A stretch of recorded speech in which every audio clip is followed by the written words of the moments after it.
Hello everyone and welcome into Hey Think About This. My name is Blake and I'm here with Brian, and welcome to our very first episode where we will be talking about solipsism.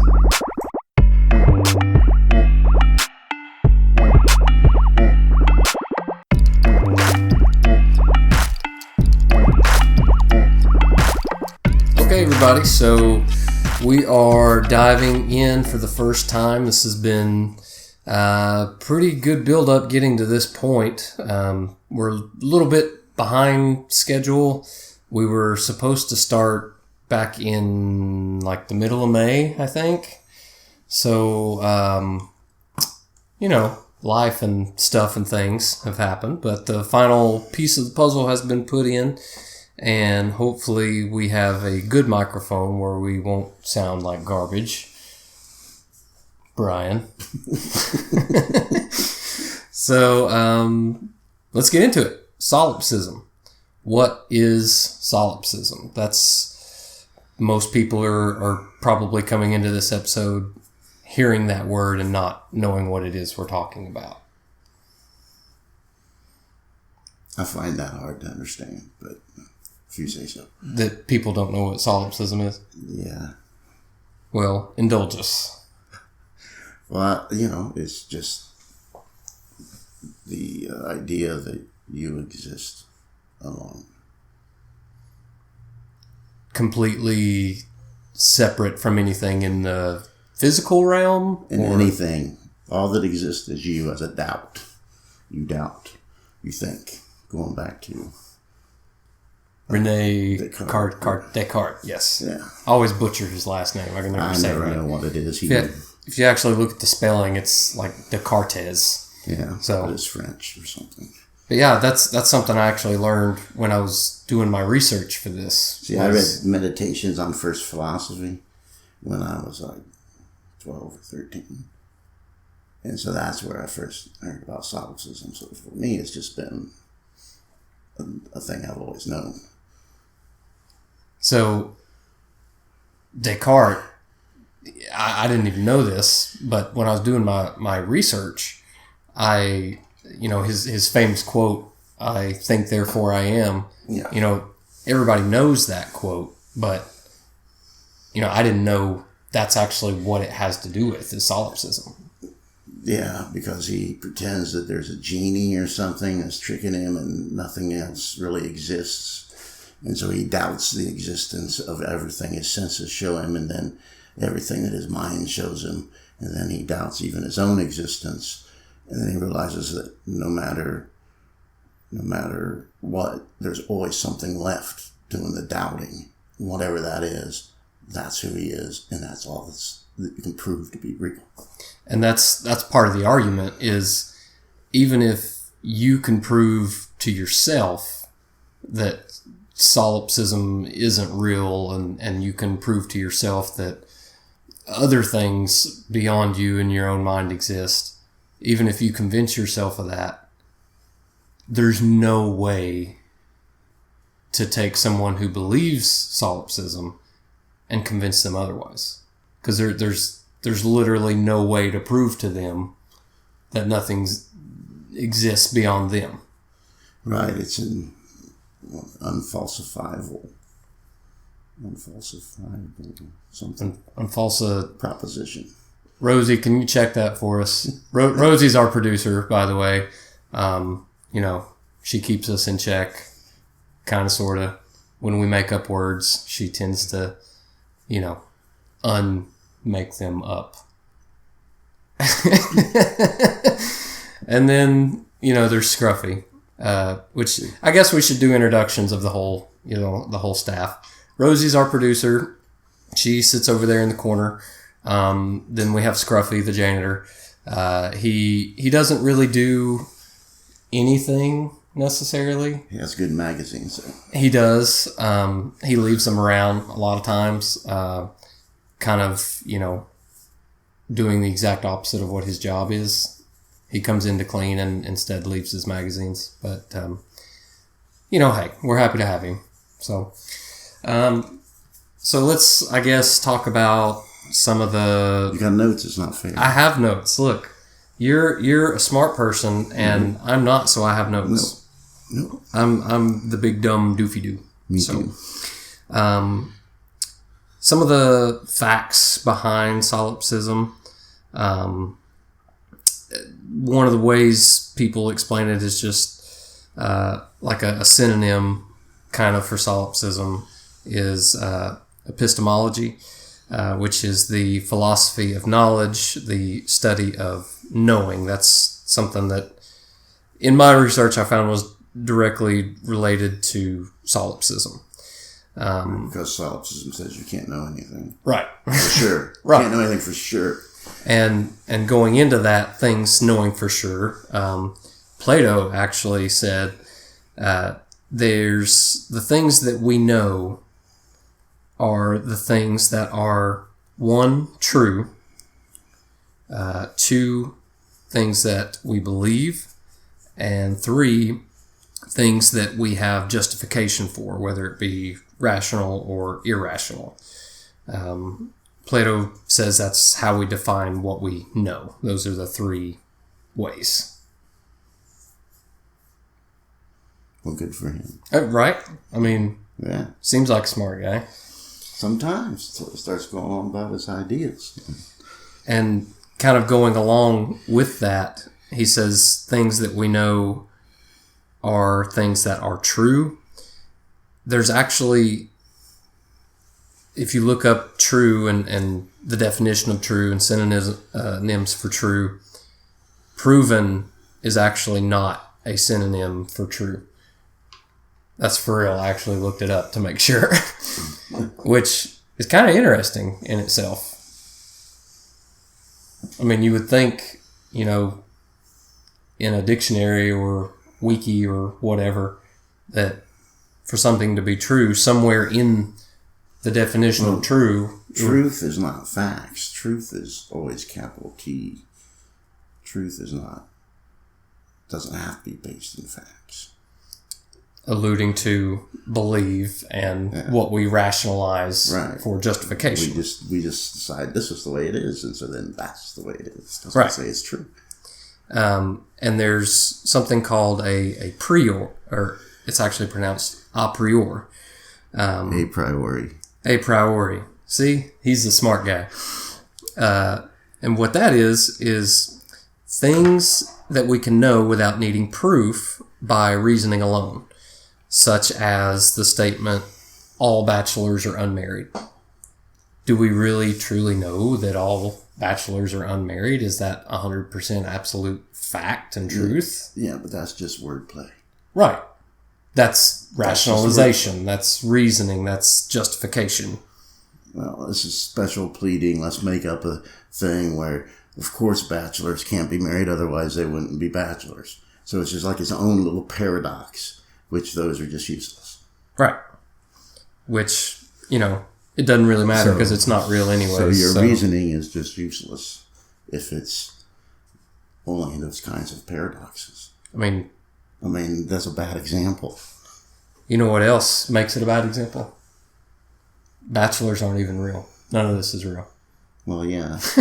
But given the language and the context of said delusion, that statement that bachelors, what do they call that? They have that. The tautology or something, where you make a statement that something is what it is. So a bachelor is unmarried. You're not. There's no difference on the other side of the sentence. They're the same thing. Give me another one of those. I don't know. Put you on the spot. Hot seat. No, we don't do that. See, that's why I have Julia here to help me. Julia? Yeah, this is. What about Rosie? Well, Rosie's over there in the corner. Oh, well. But this is Julia. We can't make Rosie do anything. She gets mad at us. But along the same line, there's the egocentric predicament. Are you familiar with that? Oh, no. Tell me what it is. That is the problem of not being able to view reality outside of our own perceptions. Another kind of synonym for solipsism. It kind of we're stuck in our own subjectivity, right. And the author Charles Sanders Peirce, he created he didn't write a book on it. I don't know if you want to call it an article or what, but he made this picture where you draw a line between reality and something he called the phaneron, which is something I'd never heard of till I started looking into this. What? The phaneron. It's the world as filtered through our senses. It's how we perceive everything through our senses. So he made up a new word for subjectivity. Right. It sounds fancy. So, and as an example of this, there was something called the Matrix defense. It was a court case in 2002. Tanda Lynn Ansley shot and killed her landlady, and in her defense in the trial, she said that she lived in the Matrix, therefore her crimes weren't even real. She was found not guilty by reason of insanity. Of course. So, that may or may not have worked out for her. But, so did you get something from Julia? Yeah. A tautology is saying of the same thing twice in different words. So, saying that all bachelors are unmarried men, well, you're saying the same thing, bachelors and unmarried men. So it's a folly. It's all fodder. Yeah. It's all just words, man. So in solipsism, if you're trying to tell me about solipsism and you're trying to convince me, as most people listening to this, they're going to hear solipsism and they're going to be like, that's absolutely insane. You'd have to be crazy to think that. But when you really dive down into the facts of things, it's true that you can't, there's not a definitive way to prove to someone, that something is or is not real, right? Right. Well, but you can get anybody to understand how to get there by doing the doubt thing. Right. By just, walking them through that, you just start doubting. And you can actually, just have a conversation with somebody and use questions. And when they tell you what's real, you get them to doubt that. And then you get them to doubt. And, what if you could doubt? What if you could doubt that the walls were real and the physical, and you walk them through and, what if, you're really crazy, or they have a thing, the brain in the vat theory too. Did you got that in your notes? No, tell us about it. I don't know, man. I just saw it, so it's something. A brain in the vat theory. Yeah, some kind of brain in a vat theory that has something to do with, nothing's real but your brain in a vat. Or, we're all in a video game. I'd like to live in a video game, I think. They have that now as, a possibility that we could be a projection. Speaking of living in a video game, something that came up as I was doing research that I kind of made a connection with. It's easy for a lot of people to hear this type of stuff and say, ooh, The Matrix. But there's another movie that popped into my head that you actually introduced me to, Bug. That's a really good movie. It is a really good movie. It accurately depicts the spread of shared paranoia from one person to the other. It is a really, really good movie. And it almost, the term solipsism, none of that ever comes up in the movie, but it's actually a pretty good portrayal of how you can get there. Yeah, like if me and you were sitting here and you were to convince me of solipsism, that movie almost follows that to a T. It really focuses more on paranoia. He just convinces her to believe in his delusions instead of having her own. But if you guys have never seen that movie, it's a must. I can't remember what year it was, like mid 2000s, like I don't remember. It's 05, something like that. Ashley Judd and the other guy, Harry Connick Jr. plays her ex-boyfriend or something. Yeah, he plays a minor part. The guy that convinces her to follow all his delusions, you'd recognize him, but I can't think of his name. It's 2006. 2006. I was close.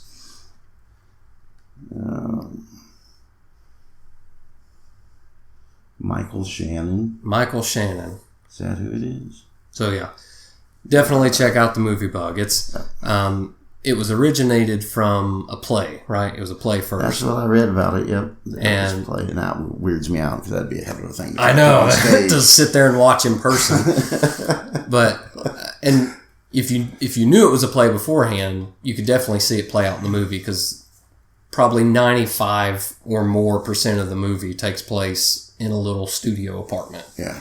So you could definitely see how that would be easy as a play, but that was a rabbit hole we fell down. Nonetheless, it's a good movie, though. It gives you how delusions, who's to decide what's real and get you back to that. And, it's all doubtful. So in my research, I came across a guy, Martin Gardner. Have you ever heard of him? I don't know. He's an American mathematics and science writer. And he said that he is not a solipsist because realism is more convenient and healthy, and it works. He says, though, that's the only reason he's not a solipsist. And, I think most people would agree with that. It is, healthier and more convenient. Right, but it doesn't make solipsism wrong. No. It might be okay to accept that there are other consciousnesses that share the same kind of predicament as you do, and then there's this shared physical world, and there are these things that seem to be real and seem to be there, but it doesn't change the fact that you can't ever know. Yeah, and he's right along there with you. He was being interviewed, and when he was asked that it bothered him that he could never truly know if realism was true, his response was, if you ask me to tell you anything about the nature of what lies beyond the phaneron, there's that word again, my answer is, I don't know. He says, I'm not dismayed by ultimate mysteries. I can no more grasp what is behind such questions as my cat can understand what is behind the clatter as I'm typing out this paragraph. So, while he says it's more convenient and more, I guess, comforting to believe in realism, he's also not necessarily disagreeing with solipsism. Right. That's how I read it. What I get from that is he has a gross misunderestimation. Misunderestimate of the intelligence of cats. Which are often tied into this type of thing. Because I'm pretty sure a cat could figure out that when you go sit at the typewriter and plunk on those things, that you're doing something that you do all the time. So our cats are overlords? Well, is that what you're getting at? They may not be able to read, but they know you're doing something. They get familiarized to you sitting there clacking on the typewriter. Plus, they're also witches and stuff. Usually. Yeah. That whole chestnut.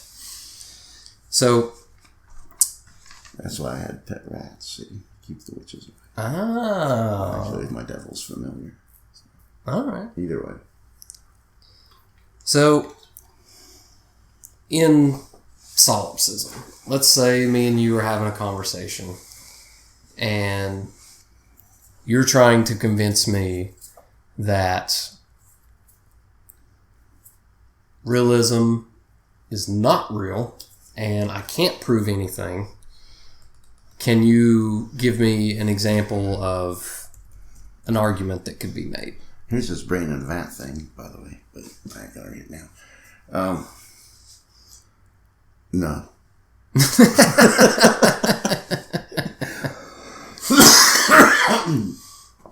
I can try to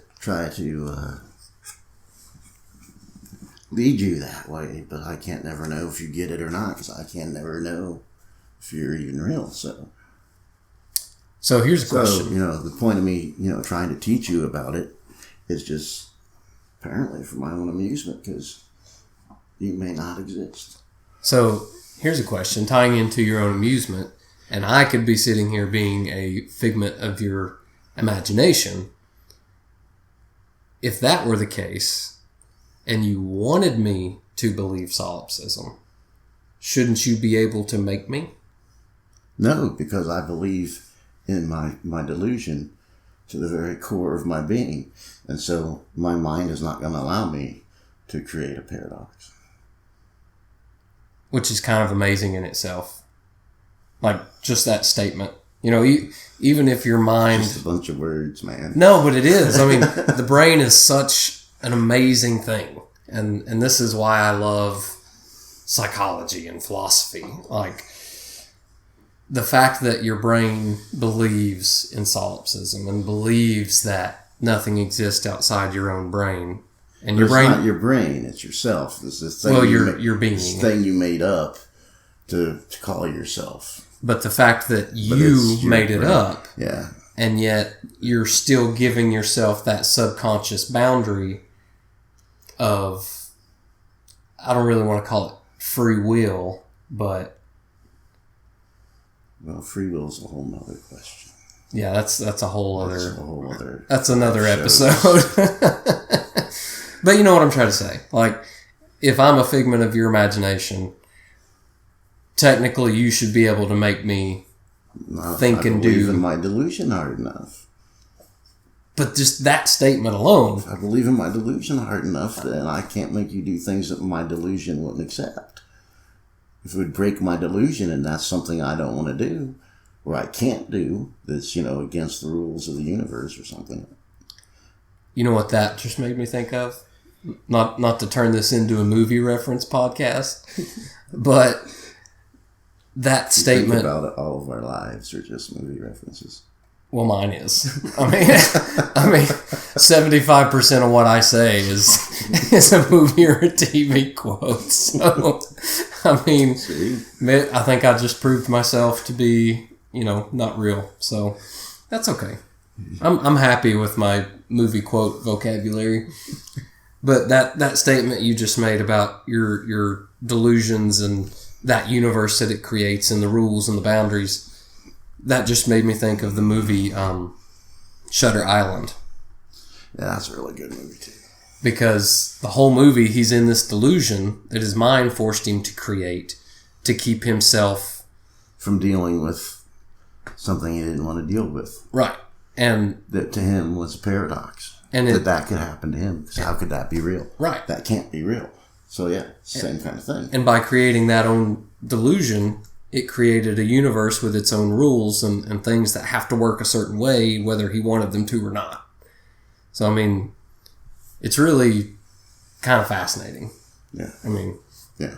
So I want to... Very well done. I want to find out about the brain in a vat thing. I don't know, man.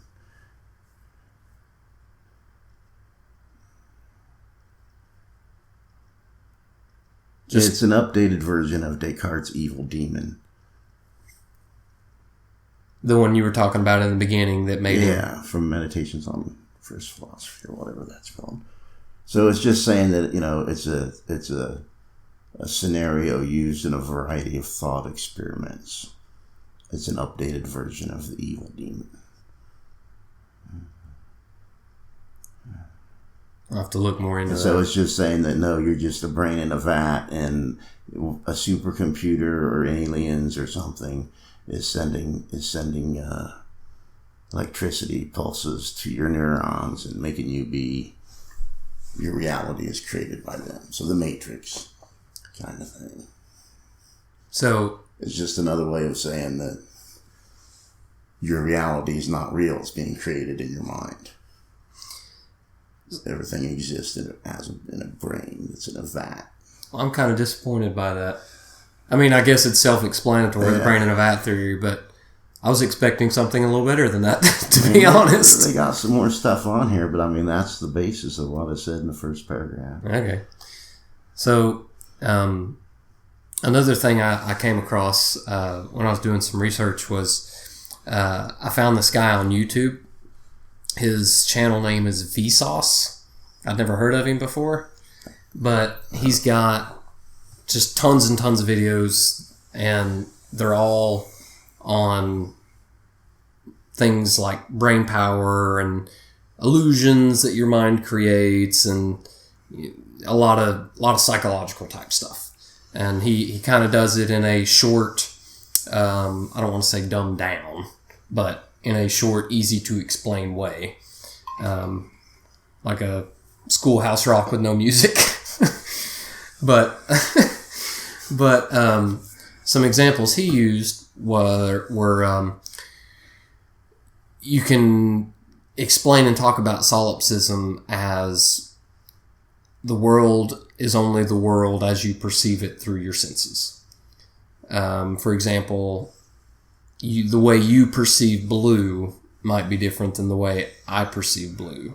So, right, but we both have the ability to have a certain wavelength of white light be registered by our retinas and create some kind of psychic construct that we call blue, even though what that psychic construct actually may be, well, they might not be the same. We've just attached that name blue to the wavelength that we're receiving. So it doesn't matter. My blue may not be what your blue is, but there's no way to ever know. But it doesn't matter because it's the wavelength that we're seeing, not the blue thing that we think is blue. So does that tie into solipsism, that we can't prove a thing as true blue because you perceive it differently than I do? Well, I don't know if that's where that phrase comes from, but I mean, it goes into the doubting of reality that solipsism is, because if you have a psychic construct for a wavelength, and then you think of all the other psychic constructs we have, you have to go through and try to figure out, well, what are they based on? Why are they there? And like I said, it just leads to that doubt, because, what if the wavelengths are being controlled by an evil demon and making you see colors and things that really aren't there? And But see, if we were talking about the brain vat theory, if that were the case, if it was in a controlled, supercomputer or whatever you want to call it, wouldn't it all be the same? Wouldn't we all see it the same if that were the scenario? Because they would want uniformity. Well, we would have to first decide whether or not we knew each other existed, or whether I was your delusion. That the aliens made me to be your delusion, and there's no me at all. So we may not share because there may not be anything. It's just you. You're just the only brain in a vat. Well, that takes away from the matrix theory then. Well, yeah, but I mean, the control thing that they did with that. I don't know. Were they batteries or something? Yeah. Thermal energy or whatever. Yeah. Anyway. But that's things like that, like how you talked about different, we associate things with how our brain connects to different wavelengths. And that being said, considering we all, you and me and everyone else, connect different colors and except for people that are colorblind, because they get that same wavelength, but they don't see blue at all. It's a shade of something else. Right. It's a shade of gray. That's my point. The red-green people, everything's orange and brown, and blue, gray, purple. They never see green tree leaves. They're orange or brown. But they're different shades of orange and brown. Right. And but that's my point, though, is that same wavelength that we all attach to something that can be attached to something different for someone else plays into... We don't really know. The untrustability there is no one of our true senses. Yeah. Which is then you doubt your senses and go from there. Right. Yeah. So, but the thing is that colorblind people, though, can learn the different frequencies and gradations within their limited amount. For the most part, they know that this kind of orange is what you probably see as red.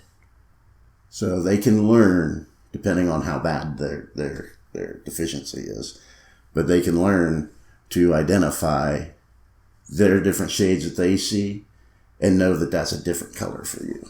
Right. So another example of solipsism might be, I don't know, could you really could you tie mental disorders into that? I mean, things such as, paranoia and depression and those type of things. I mean, could that? I don't know what you're asking. I mean, someone, let's say, anorexia, for instance, or bulimia, whichever one. I get the two mixed up as far as one of them. You see yourself as weighing 400 pounds in the mirror. That's physically anorexia. Okay, you have a body just something. Right. So anorexia, you look in the mirror and you physically, visually see yourself. You're overweight as 400 pounds. Yeah. Whereas you're literally so skinny you're on the verge of really, really hurting yourself. Yes. And something like that sort of disconnect and someone creating that physical illusion in their mind, and to them they know that is true because you can't escape your subjectivity. So no matter who tells them that no, you're wrong, you're not fat, they look in the mirror and know that they're not being told the truth. They know. Yes. Whereas we also know. Right. Because no one can escape their subjectivity. Right. So, which plays into nothing exists outside of yourself. Well, yeah. Yeah. Eventually. So, it shows us how it can be done. Yeah. Those kinds of strong delusions exist. So how do we know what thing is a delusion and what thing isn't? Can you draw that line? Ultimately, no. Because ultimately you exist as a thought in the void. The void? The void. Of you doubted everything else away. You doubted everything else's existence, so you're just left in the void. So now... And there's still something, and then you doubt your own existence. But there's still something doing that doubting. So whatever that ultimate thing is that's doing the doubting, that's you. Right. Yeah. And I actually heard a quote that said someone was giving a seminar, and in the seminar he says, "Have I got you thinking?" And he says, "If yes, then good. Because if you're thinking, then you are a persuaded mind. And if you're a persuaded mind, then you're something. And if you're something, you can't be nothing." Well, that depends on your definition and concept of nothingness. Well, let's talk about that. No. So, all right. I don't want to go there. It's that's a whole other place. Yeah. Nothingness. So, that's all I've got. Do you have anything you want to add? I don't think so. Okay. Well, I don't know if we explained anything at all, but no. I mean, solipsism's a very tough thing to try to explain, especially over, a 45-minute podcast. I mean, all you can really do is give the definition out there and give some examples. And we tried at that. I don't know how well we did. It's a very, very deep rabbit hole of a thing to get into. Yes. And there's not really a good, clear, definitive way to get out of it. No. You cannot escape your subjectivity. And I think that's why a lot of people are so, I don't want to say closed-minded, but I think that's why people are almost afraid to talk about this kind of thing. Because it opens up that Pandora's box of unanswerable questions and self-doubt and things that people don't like to think or talk about. Yeah.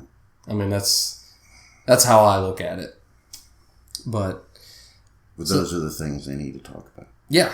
And that's why we're here. That's why we want to do this podcast, because we want to get out those conversations that might not be comfortable, things that you're not going to find a lot of people to talk with about these type of things. That's the whole point. That's why we're doing this, right? Sí. De nada. Gracias. Ha ha. So, that's all I've got, Brian. That's all right. Well, this was our first episode. We tried our best to explain solipsism. I hope we did a decent job. Hope somebody out there learned something. At the very least, I hope we got you thinking and maybe asking some questions. This episode, along with all the rest to follow, will be added onto the Podbean app for both iPhone and Android users. We will be on Google Play for Android users. You just go to the Google Play app, go to the music section, and click on podcasts.